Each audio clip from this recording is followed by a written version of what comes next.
नमस्कार, स्वागत है आपका मेरे चैनल आपकी दीदी ललिता में। तो मैं आपको एक पुरुषोत्तम मास के लिए आपको जो गीता के अध्याय है, अध्यायों का महत्व आपको बता रही हूँ। कल भी मैंने आपको एक प्रथम अध्याय का महत्व बताया था। आज मैं आपको फिर दूसरे अध्याय का महत्व बताऊंगी कि हमें दूसरे अध्याय का पाठ करने से हमें क्या फल मिलता है और किसने ये अध्याय का पाठ किया और किस तरह से इसे फल मिला। तो देखिए, हमारे जो भी धर्म ग्रंथ है सबके साथ कोई ना कोई कथा कहानी एक जुड़ी होती है। तो ये श्रीमद् भागवत जो है, ये तो हमारी एक हिंदुओं की सबसे बड़ी ताकत है। ये ग्रंथ कि स्वयं श्री कृष्ण की वाणी है। तो मैं आपको उनका अध्याय ना बताकर मैं उन अध्यायों का महत्व आपको बता रही हूँ, ताकि हमारे अंदर एक भक्ति जागृत हो, हमारे अंदर एक ललक हो कि हमें भी पाठ करना चाहिए और किसने किस तरह से ये पाठ किया और उससे लाभ मिला, मुक्ति मिली, आत्मा की शांति मिली। तो आज मैं आपको बताऊंगी कि ये पाठ हमें क्यों करना चाहिए। तो मैं आपको कथा सुनाती हूँ कि गीता जो जिसने भी गीता का पाठ किया उसे किस तरह से फल मिला। तो देखिए, जम्बू द्वीप नामक एक शहर है। तो वहां पर एक ब्राह्मण रहता था। वो ब्राह्मण विद्वानों की सेवा पूजा और अपने लिए भी जप तप किया करता था। मतलब एक किस्म से जम्मू द्वीप नगर के पास ही एक आश्रम बना हुआ था ऋषि मुनियों का। तो वो जो ब्राह्मण था, सुदेवज्ञ नाम का ब्राह्मण, वो इनकी सन्यासियों की संतों की पूजा पूजा अर्चना भी करता, जिसका वो पूजनों की हम लोग करते हैं, और उनके सेवा भी करता। लेकिन फिर भी इसके बावजूद भी उसके आत्मा को शांति नहीं मिली। तो एक दिन जब वो इसी तरह सारे साधु संतों की सेवा पूजा करके उनके भोजन की व्यवस्था करके जब वो एक संत जाने लगे, तो उसने पूछा कि प्रभु, मैं इतनी संतों के बीच में रहता हूँ और इतनी संतों की वाणी सुनता हूँ, लेकिन मुझे आत्मा की शांति नहीं मिली। तो आप मुझे कुछ ऐसा बताइए जिससे मेरी आत्मा की शांति करे। तो वो संत कहने लगे कि आपको आत्मा की शांति तो एक ब्रह्म ज्ञानी संत ही दे सकता है। ये पूंजी, ये मेरे पास इतना ज्ञान नहीं है। ये कहकर वो संत अपने स्थान को चले गए। अब ये जो ब्राह्मण है ये बहुत परेशान हो गया और इसने सोचा कि परेशान होना कोई एक हमारी समस्या का हल नहीं है। तो उसने सोचा कि क्यों ना मैं और ज्यादा पूजा करूं, जप करूं, तप करूं, यज्ञ करूं और अनुष्ठान करूं और साधु संतों की सेवा भी करूं। तो वो और अधिक करने लग गया। इससे उसे क्या हुआ कि जो संत ने जो एक उनको वरदान दिया था आशीर्वाद स्वरूप, वो फलित हुआ। उन्हें एक दिन एक संत मिले। उन्होंने उस संत से कहा कि हे प्रभु, मुझे आत्मा की शांति नहीं मिल रही, तो आप मुझे आत्मा की शांति के लिए कोई ऐसा जप तप बताइए जिससे मेरे अंदर की जो ये भटकन है ये खत्म हो जाए। तो उन संत ने कहा कि वो बहुत प्रसन्न हुए हैं उसकी सेवा से। तो उन्हें कहा कि ठीक है, मैं आपको एक इसके बारे में एक कथा बताता हूँ कि किस तरह से एक जो हमारे ये जीव जंतु हैं इनको भी इसी तरह से जो भटकन होती है और किस तरह से सतयुग के जमाने में उन्होंने ज्ञान प्राप्त किया और उनकी भटकन हुई, खत्म हुई। तो उन्होंने कहा कि एक बहुत घना जंगल था और उसमें एक गडरिया बकरियों को चराने जाया करता था। तो सारी बकरियों को एक दिन वो ले गया और एक बकरी न जाने कैसे कहीं उस झुंड से भटकती हुई और किसी दूसरी जगह पर चली गई और उस वो उन अपने झुंड से बिछड़ गई और दूसरी जगह जा गई, चली गई। और वहां पर उसे मिला, एक शेर मिला। अब जहां पर जब कोई बकरी को शेर मिल जाए तो बकरी तो इधर उधर भागेगी, लेकिन वो बकरी जो है वो अपने स्थान पर स्थिर खड़ी रही और शेर भी अपने स्थान पर स्थिर खड़ा रहा। शेर ने भी अपने शिकार को देखकर भागा नहीं कि मैं मेरे को शिकार मिल गया, मैं इसमें झपटा नहीं, कुछ नहीं। तो जो वो संत है, ये सारी चीजें वो संत देख रहे थे।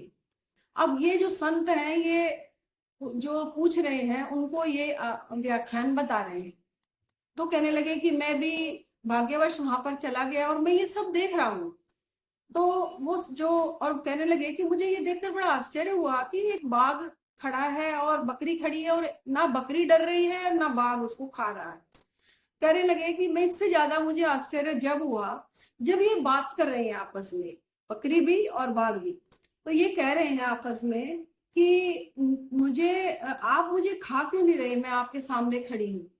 तो बाघ ने कहा कि मुझे तो इस स्थान पर आकर ना तो मुझे भूख लग रही है, ना मुझे कोई द्वेष हो रहा है तुम्हारे से, ना मुझे ये इच्छा हो रही है कि मैं तुम्हें मार कर खा जाऊं, मुझे मांस खाने की इच्छा नहीं हो रही। और बकरी कह रही है कि मुझे तुम्हें देखकर कोई डर नहीं लग रहा। तो ये सब बातें वो दोनों, बाघ और बकरी दोनों आपस में कर रहे हैं। तो वो कहने लगे कि इस जगह पर ऐसा क्या है। तो उनकी ये बात करते करते उनकी नजर उन संत महात्मा पर पड़ी। तो कहने लगे कि क्यों ना हम इन संत महात्मा से ही पूछें कि ऐसा क्या है इस जगह पर। तो वो दोनों, बाघ भी और बकरी भी, दोनों संत महात्मा के पास आ गए। तो संत महात्मा से पूछने लगे कि हम जब इस जगह पर हम जब खड़े हैं दोनों, तो ना तो इसको मुझे खाने की इच्छा हो रही है और ना मुझे इसको देखकर कोई डर लग रहा है। तो हे संत महात्मा, क्या है इस जगह पर ऐसा। तो संत महात्मा ने कहा तो संत महात्मा ने कहा कि मैं तुम्हें एक आगे एक वानर के पास ले चलता हूँ, वो वानर त्रिकालदर्शी है। अब ये संत, बकरी, बाघ और वो संत, ये तीनों मिलके वहां पर गए जहां पर वो वानर रह रहा था। मतलब एक आश्रम सा ही था, वहां पर वो वानर रहता था। तो इन्होंने तीनों ने अपनी जो पहले तो संत महात्मा ने कहा कि मैं ये दो आपके सामने इन पात्रों को लेकर आया हूँ, आप इनकी समस्या को हल कीजिए। तो उन दोनों ने अपनी समस्या बताई। तब वो वानर कहने लगा, जो त्रिकालदर्शी था, कि जो ये बकरी थी ये अपने पिछले जन्म में डायन थी, और जो ये बाघ था ये एक शिकारी था। अब ये जो बकरी थी, जो ये डायन थी, इसने इसका क्या कहते हैं, इसका जो पति था, इसकी मृत्यु हो जाने के बाद ये सुंदर सुंदर जो लोग आते थे, मतलब मनुष्य होते थे, ये उनका भक्षण करता। अब इस डायन ने, ये जो आखेटक है, मतलब जो ये बाघ है, ये पिछले जन्म में शिकारी था। तो ये इसका शिकार करने के लिए आया था, लेकिन ये इसका शिकार ना करके ये डायन उसको खा गई। तो अब जब ये डायन इसको खा गई, तो इस जो ये अब ये जो आखेटक बना हुआ है, ये अपना बदला निकालने के लिए अब इसको खाने के लिए आया था। लेकिन जैसे ही ये इस जगह पर आया, तो इसका स्वभाव बिल्कुल विपरीत हो गया। इसका स्वभाव न इसको खाने का नहीं हुआ। इसका जो मन था, ये एकदम से बैर भाव छोड़कर, अपना ये शिकार छोड़कर एकदम से ये अपने अच्छे व्यवहार में आ गया। मतलब इसका मन जो है एकदम चेंज हो गया, बदल गया। तो जो संत थे उन्होंने पूछा कि ऐसा क्यों हुआ, इस जगह पर इसको आकर ऐसा क्यों हुआ। तो उस वानर ने बताया कि यहाँ पास में ही एक शिवलिंग स्थापित है, और शिवलिंग के थोड़े से आगे ही एक महात्मा रहते थे, ब्राह्मण थे वो, और उन्होंने गीता का दूसरा अध्याय वहां पर लिख दिया। तो संत महात्मा कहने लगे कि उन्होंने दीवार पर क्यों लिखा है। महात्मा कहने लगे, तो कहने लगे कि वो पहले रोज दूसरा अध्याय का पाठ किया करता था, जिससे इस गांव के लोग आकर उस दूसरे अध्याय के पाठ को सुना करते थे।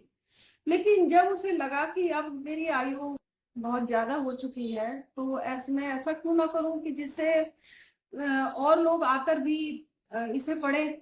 तो उसने क्या किया कि दीवार पर, जो मंदिर की दीवार थी या आश्रम की जो दीवार थी, उसने उसके ऊपर उस दूसरा अध्याय को अंकित कर दिया। अब जो भी व्यक्ति इस मंदिर में आता है, वहां पर श्री कृष्ण की, राधा जी की भी श्री विग्रह भी बने हैं, और उसके थोड़े से पीछे की तरफ शिवलिंग भी स्थापित है। तो अब जो भी लोग पूजा करने के लिए यहाँ पर आते हैं, तो वो पहले पूजा कर लेते हैं, फिर उसके बाद में दूसरा अध्याय का पाठ कर लेते हैं, जिससे ये स्थान इतना पवित्र हो गया, इतना ऊर्जावान हो गया कि यहाँ पर आने से कोई भी, किसी का कोई रोग हो, चाहे बहुत ही दुराचारी व्यक्ति हो, जो भी यहाँ पर आता है उसका यही हाल होता है, वो अपने स्वभाव को छोड़ देता है और भक्ति के रस में रंग जाता है, भक्ति के रंग में रंग जाता है। तो वो कहने लगे कि ये तो बहुत ही मतलब अच्छी बात है कि इस तरह से ये जो कोई भी व्यक्ति आए और ठीक हो जाए। तो जो ये मैंने आपको व्याख्यान बताया है, ये लक्ष्मी जी को श्री विष्णु जी सुना रहे हैं कि किस तरह से इस दूसरा अध्याय को पढ़ने से हमारा जो कल्याण हो सकता है। तो विष्णु जी लक्ष्मी जी से कहने लगे कि हे प्रिय, मैंने आपको इस आख्यान के महत्व की जो ये कहानी सुनाई है इसीलिए सुनाई है कि यदि हम इस दूसरा अध्याय का पाठ रोज करें तो जो आज इस कलयुग के इसमें कलयुग के युग में हर इंसान कितना आत्मा की शांति तो उसको है ही नहीं, जैसे या कितना ही धन कमा ले या आलीशान मकान में रह ले या उसके पास ओढ़ने पहनने के लिए खूब है, लेकिन फिर भी एक स्थिरता आज के युग में किसी भी व्यक्ति के पास नहीं है। तो इसीलिए विष्णु जी लक्ष्मी जी को बता रहे हैं कि हे प्रिय, यदि कोई भी व्यक्ति इस दूसरे अध्याय का पाठ निरंतर करे तो उसे निश्चित ही आत्मा की शांति का बोध होने लगेगा, उसे एक स्थिरता उसके मन में आ जाएगी। क्योंकि आज के युग में आपने देखा ही होगा कि अगर एक गाड़ी बड़े के पास किसी पड़ोसी के पास आ जाती है तो दूसरा जो होता है जिसके पास खुद गाड़ी होती है, लेकिन वो उसको देख के सोचता है इसके पास है मेरे पास नहीं है, इसके पास मकान है मेरे पास नहीं। तो आज के युग में ये होड़ सी जो लगी हुई है, इससे फिर जब मनुष्य की इच्छा पूरी नहीं होती फिर इसका कारण बनता है वो क्रोध, क्रोधी हो जाता है वो व्यक्ति और आकल उस व्यक्ति के अंदर आ जाती है।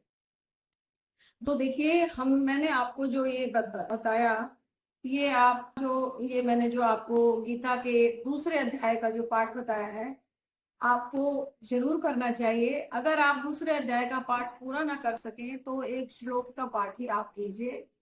आप इसको पढ़ेंगे तो आपको बहुत ही आनंद भी आएगा।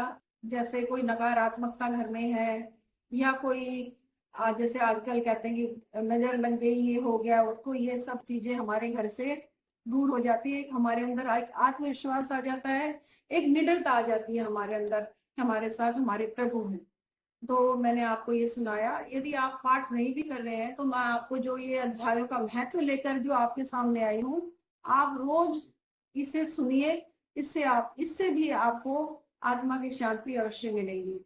तो आज के लिए इतना ही, कल मैं फिर आऊंगी तीसरे अध्याय के पाठ का महत्व लेकर। तो यदि आपने मेरे चैनल को सब्सक्राइब नहीं किया है तो प्लीज मेरे चैनल को सब्सक्राइब कीजिए, लाइक कीजिए, शेयर कीजिए और मुझे इसी तरह से आगे बढ़ाते रहिए और मेरा मनोबल बढ़ाते रहिए। धन्यवाद। नमस्कार। जय माता दी। हर हर महादेव।